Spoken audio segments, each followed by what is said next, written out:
हाँ बच्चों, देखिए करंट इलेक्ट्रिसिटी में आज का जो अपना टॉपिक है वो मोबाइलिटी है, देन ओम्स लॉ। तो पहले मोबाइलिटी को देखते हैं क्या होता है, ठीक है ना। मोबाइलिटी तो देखिए आप सभी जानते हैं कि कोई कंडक्टर जैसे ये सपोज करिए कोई एक कंडक्टर है, इसमें हमने इलेक्ट्रिक फील्ड अप्लाई किया। इसमें इलेक्ट्रिक फील्ड अप्लाई करने के बाद इसमें जो वेलोसिटी क्रिएट होती है उसको हम लोग ड्रिफ्ट वेलोसिटी बोलते हैं। तो ये जो ड्रिफ्ट वेलोसिटी होती है किसी में ज़्यादा तो किसी में कम होती है, ठीक है ना। That depends on the sample of the conductor. Means अगर एक सैंपल है कंडक्टर का तो इसमें कुछ और होगा, दूसरा सैंपल है कंडक्टर का उसमें कुछ और होगा, या इस पे भी डिपेंड करेगा कि एरिया क्या होगा। क्योंकि आने वाले समय में अभी नेक्स्ट वीडियो में हम लोग डेरिवेशन जब कर रहे होंगे तो उसमें हम लोग देखेंगे कि एरिया पे भी डिपेंडेंसी कैसी होती है, लेंथ पे भी डिपेंडेंसी कैसी होती है। तो यानी कि अभी के लिए बस इतना समझिए कि हमने इलेक्ट्रिक फील्ड हम अप्लाई करने के बाद, हम जैसे इस पर इलेक्ट्रिक फील्ड अप्लाई करेंगे उसके करने के बाद इसमें जितना ज़्यादा ड्रिफ्ट वेलोसिटी डेवलप होगा उतनी अच्छी इसकी मोबाइलिटी होगी। यानी अगर किसी में कम ड्रिफ्ट वेलोसिटी डेवलप होता है तो इसकी कम मोबाइलिटी अच्छी है, लेकिन इससे बेहतर किसी में होता है तो वो ज़्यादा बेहतर मोबाइलिटी वाला होगा, ठीक है ना। तो एक लाइन में अगर डेफिनेशन बनाए तो drift velocity developed per unit electric field, यानी कि ये कह दें कि हम यूनिट इलेक्ट्रिक फील्ड लगा रहे हैं और जितना ड्रिफ्ट वेलोसिटी डेवलप हो जाए वही उसकी मोबाइलिटी कहलाती है, ठीक है ना। तो किसी भी कंडक्टर के लिए डेफिनेशन उस कंडक्टर के लिए डेफिनेशन सुटेबल होता है। तो हम यहाँ पे लिखेंगे कि drift velocity developed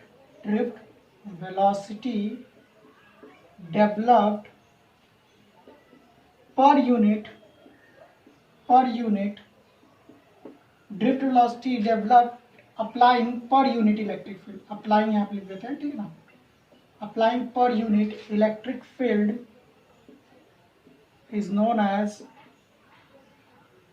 its mobility। ये इस कंडक्टर की या किसी भी मटेरियल की its mobility, ठीक है ना, ये इसकी मोबाइलिटी कहलाती है, ठीक है ना। उसके बाद अगर इसके फार्मूले के बारे में बात करें तो मोबाइलिटी को म्यू से डिनोट करते हैं। बेसिकली एनसीईआरटी बुक में म्यू से ही डिनोट किया गया है। तो mu is equal to V upon में ई, ठीक है ना। यूनिट इलेक्ट्रिक फील्ड अप्लाई करने पे जितना इसमें ड्रिफ्ट वेलोसिटी डेवलप होती है उसी को हम लोग बोलते हैं ड्रिफ्ट वेलोसिटी जितना डेवलप होती है उसको हम लोग उसकी मोबाइलिटी बोलते हैं, ठीक है ना। जिसमें जितना ज़्यादा ड्रिफ्ट वेलोसिटी डेवलप होगा उतनी ज़्यादा उसकी मोबाइलिटी होगी। अब इसके रही बात इसके यूनिट के बारे में बात कर ले। अच्छा, यूनिट से पहले थोड़ा सा एक और फार्मूला आपका होता है उसको भी हम देख लें। तो म्यू इज इक्वल टू, अगर हम बात करें चार्ज कैरियर्स के लिए ड्रिफ्ट वेलोसिटी की वैल्यू कितनी आई थी तो आपको minus E tau by M आया था, ठीक है ना, एम इंटू ई। अगर ये इलेक्ट्रॉन के बारे में बात करें तो अगर चार्ज कैरियर है तो यहाँ पे क्या लिखना पड़ेगा, सिर्फ क्यों लिखना पड़ेगा। तो ये बात याद रखिएगा, यहाँ से ये ई से ई कैंसिल आउट हो जाएगा तो then mu is equal to Q tau by M. तो यहाँ पे भी ये डिपेंडेंसी हम लोगों को देखनी होगी, ठीक है ना। क्योंकि चार्ज का मास तो बदलने वाला है नहीं, मास हाँ ज़्यादा होगा तो वो ड्रिफ्ट वेलोसिटी का मोबाइलिटी कम होगी, लेकिन यहाँ पे डिपेंडेंसी आप नोट कर लीजिएगा। आगे भी चल के भी हम लोग देखेंगे कि टाउ पे कैसे ये डिपेंड कर रहा है। अभी के लिए बस इतना ही फार्मूला। इसका सबसे ज़्यादा इंपॉर्टेंट क्वेश्चन बनता है इसके यूनिट से रिलेटेड और डायमेंशनल फार्मूला से रिलेटेड। तो यूनिट के बारे में अगर बात करें तो देखिए वेलोसिटी का यूनिट क्या होता है, मीटर पर सेकेंड। यानी कि हम इसको सीधा सीधा मीटर पर सेकंड बोल दें, ठीक है। वेलोसिटी का इलेक्ट्रिक फील्ड का यूनिट क्या होता है, इलेक्ट्रिक फील्ड के दो यूनिट होते हैं, न्यूटन पर कूलम और एक होता है वोल्ट पर मीटर, ठीक है ना।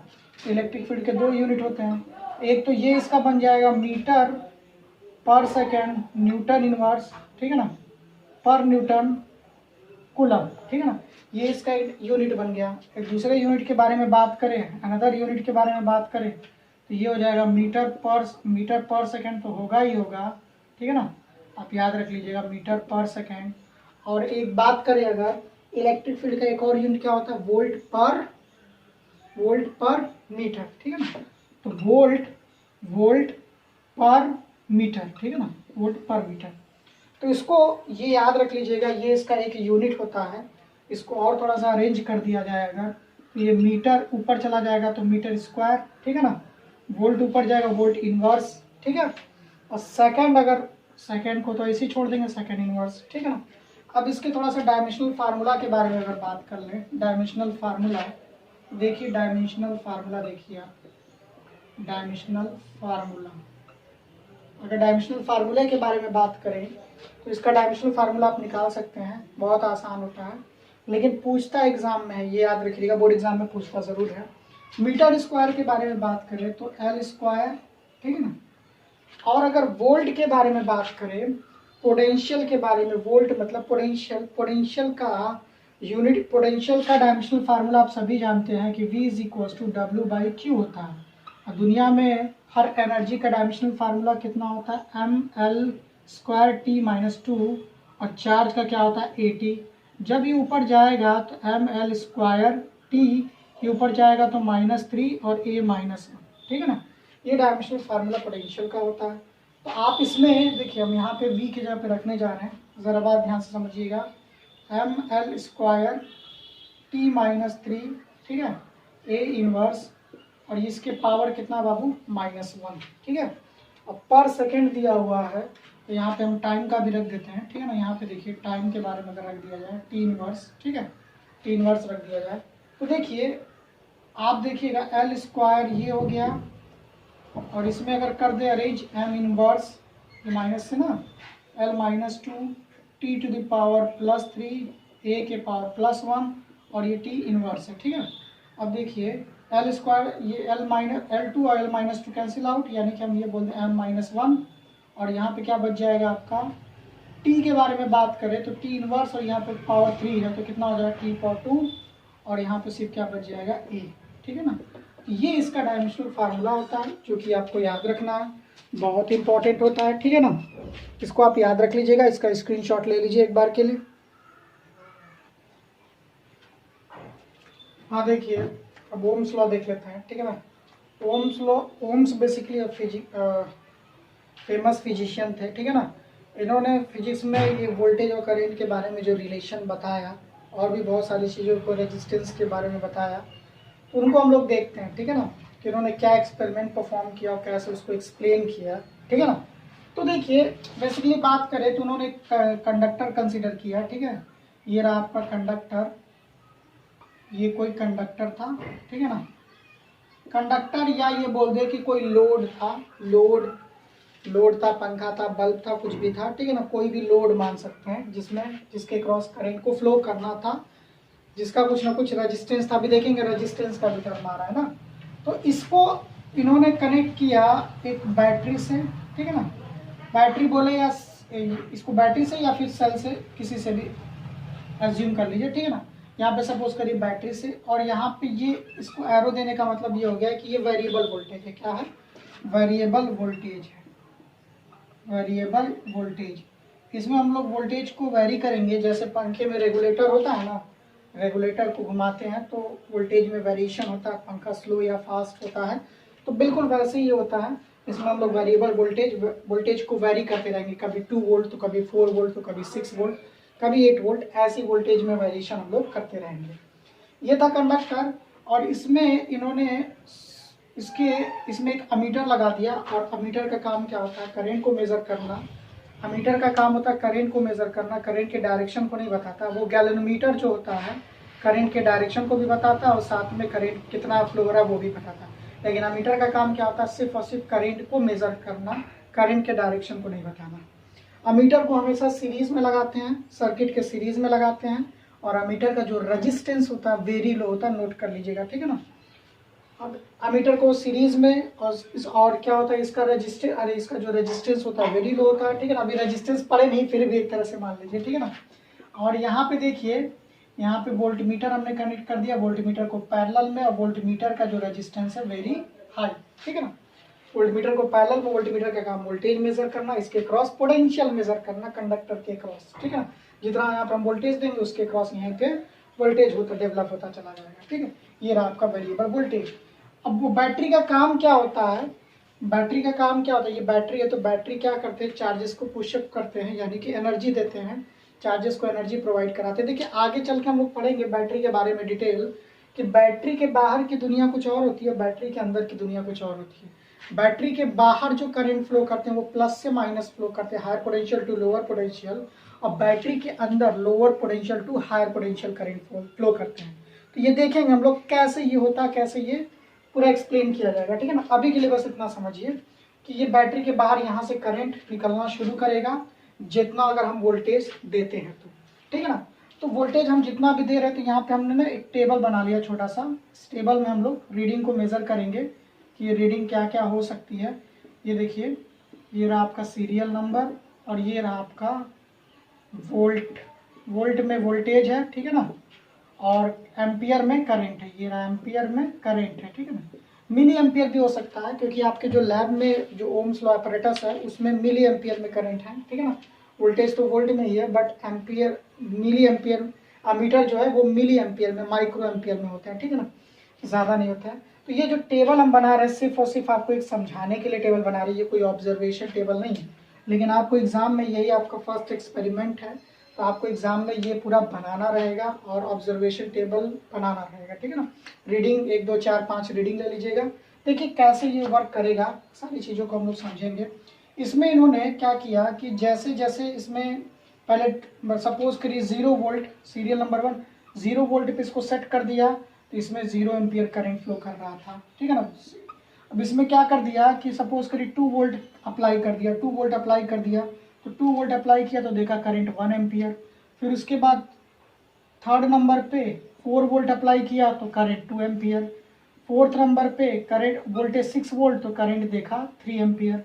फिर उसके बाद फिफ्थ नंबर पे 8 वोल्ट तो करंट देखा 4 एम्पियर। मीन्स देखिए ये टेबल में वेरिएशन देखने को मिल सकते हैं, ये ज़रूरी नहीं कि 1 एम्पियर ही फ्लो करे, ये तो बहुत ऐसा होता नहीं है। हमने आपको बस ये बताया, वो कंडक्टर टू कंडक्टर डिपेंड्स करेगा। ठीक है ना, कि कैसे ये वेरिएशन होते हैं।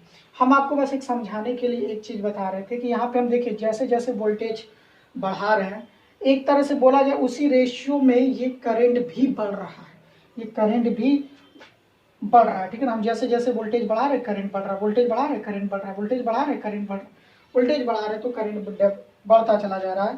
तो यानी कि हमने ना एक डेफिनेशन, उस वक्त उन्होंने एक डेफिनेशन बना दिया। ठीक है ना, लेकिन इसके लिए कंडीशन ये भी थी कि टेम्परेचर कांस्टेंट होना चाहिए, क्योंकि टेम्परेचर वेरिएशन पे बहुत सारे इफेक्ट आने लगते हैं। वो देखेंगे प्रूफ्स ऑफ ओम्स लॉ जब पढ़ेंगे तो उसमें भी देखेंगे कैसे टेम्परेचर वेरिएशन में ये सारे इफेक्ट आते हैं। ठीक है ना, क्योंकि नंबर ऑफ कोलिजन बढ़ जाते हैं, नंबर ऑफ कोलिजन बढ़ने से रेजिस्टेंस क्या हो जाता है, इंक्रीज हो जाता है। तो यहाँ पे देखिए कि हम जैसे जैसे वोल्टेज को बढ़ा रहे करंट भी बढ़ता चला जा रहा है। तो उन्होंने एक रिलेशन बना दिया और एक डेफिनेशन दे दिया कि potential difference across any conductor, potential difference across any conductor, यानी कि हम बोल दें potential difference across any conductor is directly proportional to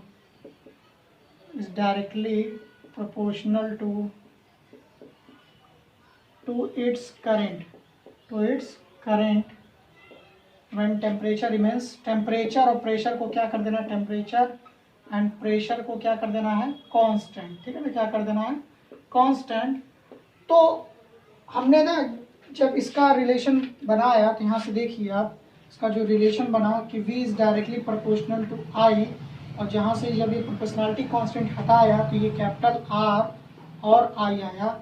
इसी R को बोला गया रेजिस्टेंस ऑफ द कंडक्टर, या रेजिस्टेंस ऑफ द लोड, या रेजिस्टेंस ऑफ द वायर। बात समझ में आ रही है, इस R को यहाँ पे क्या बोला गया, रेजिस्टेंस बोला गया। तो R यहाँ पे क्या है बाबू, रेजिस्टेंस है। ठीक है ना, ये कांस्टेंट था लेकिन यहाँ पे ये वैल्यू क्या आ गई, रेजिस्टेंस। इसकी यूनिट तो आप बचपन से जानते हैं। ठीक है ना, इसकी रेजिस्टेंस यूनिट क्या होती है, ओम। ठीक है ना, ओम, या इसको हम लोग इस सिंबल से इसको डिनोट करते हैं। तो ये आपका बेसिकली रेजिस्टेंस आ गया। ठीक है ना, तो अगर हम बात करें कि इसके ग्राफ के बारे में बात करें तो इसका ग्राफ जो हमें मिला, अगर ये करंट है और ये वोल्टेज है, तो देखिए थोड़ा सा इसको इरेज करते हैं, ये वाले ये वाले को इरेज करते हैं फिर आपको समझाते हैं, ठीक है ना। तो ये देखिए यहाँ पे अगर हम इसका ग्राफ बनाते हैं तो ये वोल्टेज और आई का ग्राफ, वी और आई का ग्राफ था। इसमें देखिए सपोज करिए 1 2 3 4 ये 2 का वेरिएशन है, 2 4 6 ऐसे 8। देखिए यहाँ पे एक पॉइंट और यहाँ पे एक पॉइंट और यहाँ पे एक पॉइंट और यहाँ पे एक पॉइंट। इसका जो ग्राफ मिला हमें, ये कैसा ग्राफ मिला, स्ट्रेट लाइन ग्राफ मिला। कैसा ग्राफ मिला, स्ट्रेट लाइन ग्राफ मिला, ठीक है ना। जब ये 0 था तो ये भी 0, 1 था तो ये 2, ये 4 था तो ये 2, ये 6 था तो 3, ये 8 था तो 4। इसका हमें ग्राफ कैसा मिला, ये स्ट्रेट लाइन ग्राफ मिला, ठीक है ना।